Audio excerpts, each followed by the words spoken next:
And আমার শ্বশুর দুজনেই আমাকে রাখতে একটু ভয় পায়, একটু দ্বিধাবোধ করে। পরে যখন আমি তাদেরকে বলি যে আমার এজ 20+, আমি সবকিছু বুঝি এবং আমার ফ্যামিলি যদি আপনাদের বিরুদ্ধে কোনো স্টেপ নেয় দেন আমি সব মোকাবেলা করব, আপনারা আমাকে থাকার জায়গা দেন, না হলে আমাকে অন্য কোথাও দিয়ে দিবে।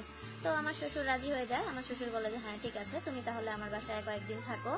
কয়েকদিন থাকার পরে আমি আমার ফ্যামিলির সবাইকে জানাই, আমার রিলেটিভ সবাইকে বলি আমার তো একটাই ছেলে, খুব বড় করে আমি বিয়ের অনুষ্ঠানটা করতে চাই, তারপরে তোমাদের আমি বিয়ে দিয়ে দিব, আর এর মধ্যে যদি তোমার ফ্যামিলি রাজি হয় তাহলে তো কোনো কথাই নেই। তো ঠিক আছে, আমি আমার শ্বশুর বাড়িতে থাকতে শুরু করলাম।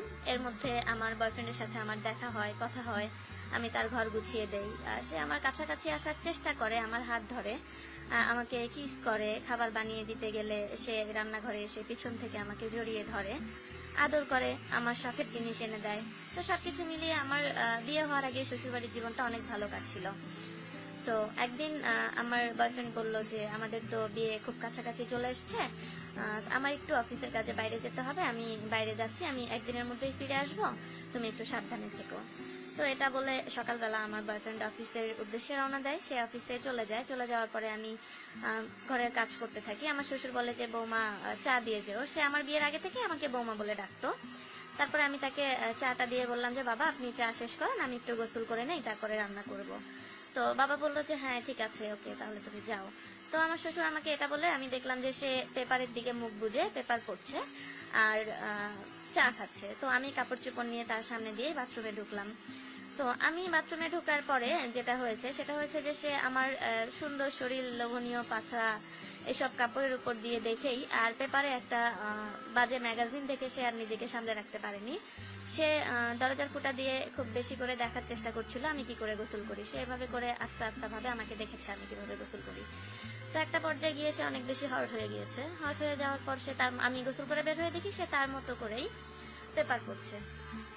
তো আমি গোসল শেষ করে বের হয়ে রান্না শেষ করলাম। রান্না শেষ করে আমরা শ্বশুর বৌমা একসাথেই খেলাম। খেয়ে তার ছেলের জন্য তো আজ আর খাবার রাখতে হবে না, কারণ তার আসতে একদিন লেট হবে। তারপরে আমি আমার বেডরুমে গিয়ে বিছানায় শুয়ে শুয়ে নেল পালিশ দিচ্ছিলাম হাতে।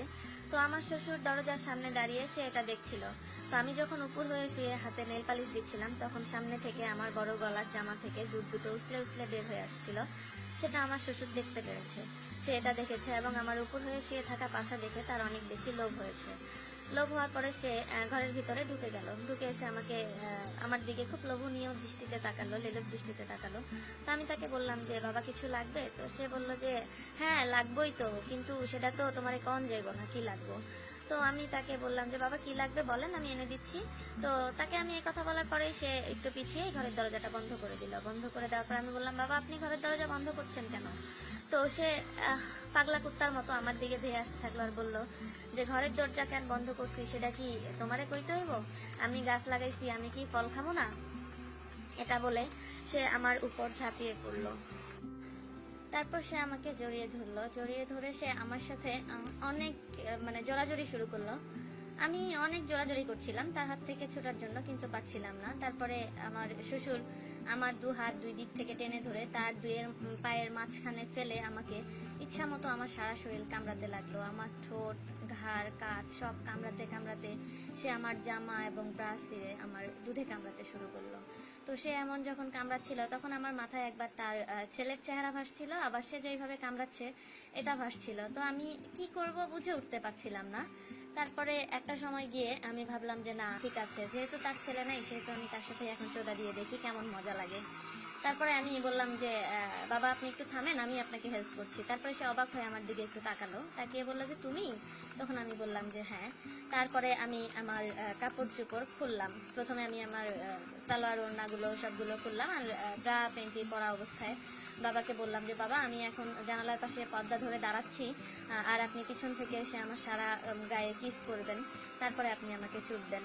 তো যেই কথা সেই কাজ, আমি আমার কাপড় খুলে ওয়ালের পর্দা ধরে দাঁড়ালাম। দাঁড়ানোর পরে আমার শ্বশুর পিছন দিক থেকে এসে আমার কাঁধে, ঘাড়ে, গলায়, আমার পাছায়, আমার রানে এবং আমার পা পর্যন্ত চলে গেল। তারপর ইচ্ছা মতো আমার সারা শরীর চাটতেছিল। এরপর আমি বললাম যে বাবা এবার আমার ভোদাটা চেটে দেন। তারপরে আমি বেডের উপর বসে দুই পা ছড়িয়ে ধরে তার মাথা নিয়ে আমার ভোদার মধ্যে চেপে ধরলাম এবং সে ইচ্ছা মতো আমার ভোদা চুষতে শুরু করলো। বুড়ার এই বয়সে ধনের পানি দেখে আমি মনে মনে খেপেছিলাম। তাই ভাবলাম যে বুড়াকে দিয়ে আমি আর চুদাবো না, ওকে আমি ধনের পানি খাওয়াবো, আমার ভোদার পানি খাওয়াবো। তারপরে আমি ওকে আমার ভোদার পানি খাওয়ানোর জন্য ট্রাই করতে থাকলাম। সে যতই চুষতে থাকে ততই আমি মজা পেতে থাকি, এবং একসময় আমি আমার ভোদার পানি ছেড়ে দিই তার মুখের মধ্যে। সে খুব মজা করে চেটে চেটে আমার ভোদার পানি খেতে থাকলো। খেতে খেতে সে তার ধনটা এত গরম হয়েছিল, গরম ধনটা এনে আমাকে জোর করে আমার ভোদার মধ্যে পশ করে ঢুকিয়ে দিল।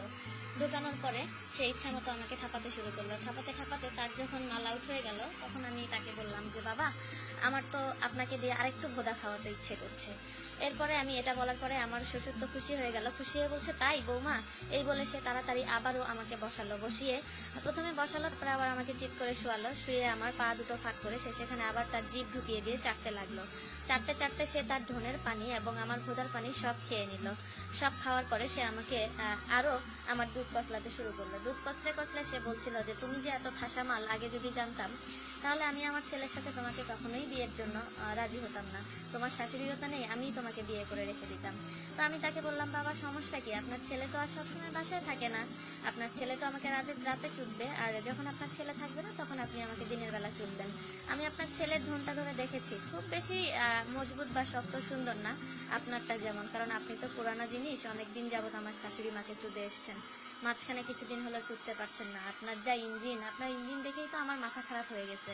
দেখছিলেন না প্রথমে কেমন চাচ্ছিলাম না যে আপনি আমাকে চুদেন, তারপরে আবার আমি চাইলাম যে আপনি আমাকে চোদান, কারণ আপনার ইঞ্জিন দেখে তো আমি ভেবেছি যে আপনার ইঞ্জিনের চোদা না খেলে চোদার স্বাদ কাকে বলে আমি এটা বুঝবই না। এই বলে আমি আমার শ্বশুরকে দিয়ে আমি এবার আমার দুধ খাওয়াতে শুরু করলাম। তো আমার শ্বশুর যখন আবারও আমার ভোদা খাচ্ছিল আর দুধ খাচ্ছিল, তখন আমি আবারও ক্রেজি হয়ে গেলাম। এবার আমি আমার শ্বশুরকে নিজে ফেলে আমি উপরে উঠে আমার শ্বশুরকে ইচ্ছা মতো চুদতে থাকলাম। চুদতে চুদতে আমার শ্বশুর এবার বলছে, বৌমা ছাড়ো আমাকে, আমার তো মাল বের হয়ে গেছে, আমি তো আর পারছি না। আমি তখন আমার শ্বশুরকে বললাম, বাবা আমি তো ভরপুর যুবতী, যৌবন ভরা ভোদা আমার, রসে টলমল। আমার এই গরম ভোদায় আপনার নরম ধন দিয়ে কি আর এত সহজে হয়? আপনি ধনটাকে আবার গরম করেন বাবা, তারপরে আমার ভোদার মধ্যে আবার লাগান। আপনার চুদা খেতে তো সেই মজা, আপনার সাথে চুদা দিতে পেরে তো আমার জীবনটা ধন্য হয়ে গেল। যদি আপনাকে চুদা না দিতাম তাহলে কি আর বুঝতাম যে আপনার চুদায় এত মজা আছে? বাবা আমি আপনার ছেলেকে রাতে চুদা দিব না, আপনার ছেলেকে সপ্তাহে যদি একদিন চুদা দেই এক রাত, আর আপনাকে সপ্তাহে 3 দিন চুদা দিব দিনের বেলা 3 দিন। আপনি একদম চিন্তা করবেন না, মানে তো কি হয়েছে, আপনি আমাকে চুদবেন আর আমি আপনাকে চুদা দেব। আমার শ্বশুর আর আমার চুদাচুদি এইভাবেই চলছিল। আমার কিছুদিন পরে আমার বিয়ে হয়ে গেল। আমার সাথে বিয়ে হওয়াতে আমার ভাতার, সেও অনেক খুশি যে তার মালটাকে সে পেয়েছে যার সাথে প্রেম করেছিল। আর আমার শ্বশুর তো মহা খুশি, তার বউ নেই, সে এই বয়সে একটা কচি মাল ছেলের বউকে পেয়েছে, ইচ্ছে মতো সে চুদছে। সে আমাকে ইচ্ছে মতো চুদতো এবং তার যত ব্যাংক ব্যালেন্স টাকা পয়সা ছিল একসময় সে আমাকে সবকিছুই দিয়ে দিল। তো তার চুদা খেতে খেতে আমিও পাকা চুদনখোর হয়ে গেলাম। একসময় আমি তার ছেলেকে শিখিয়ে নিলাম চুদা কি করে চুদতে হয়। এবার তার ছেলেও আমাকে ইচ্ছা মতো চুদতে পারে। আমি এখন চুদানোয়ালি, বাপের চুদাও খাই, ছেলের চুদাও খাই। চুদা খেতে সেরম মজা। বন্ধুরা, তোমরা কি কেউ কখনো আমার মতো এরকম চুদা খেয়েছো? যদি তোমরা এরকম চুদা খেয়ে থাকো তাহলে অবশ্যই তোমাদের ভালো লাগবে। তবে তোমরা শ্বশুরের সাথে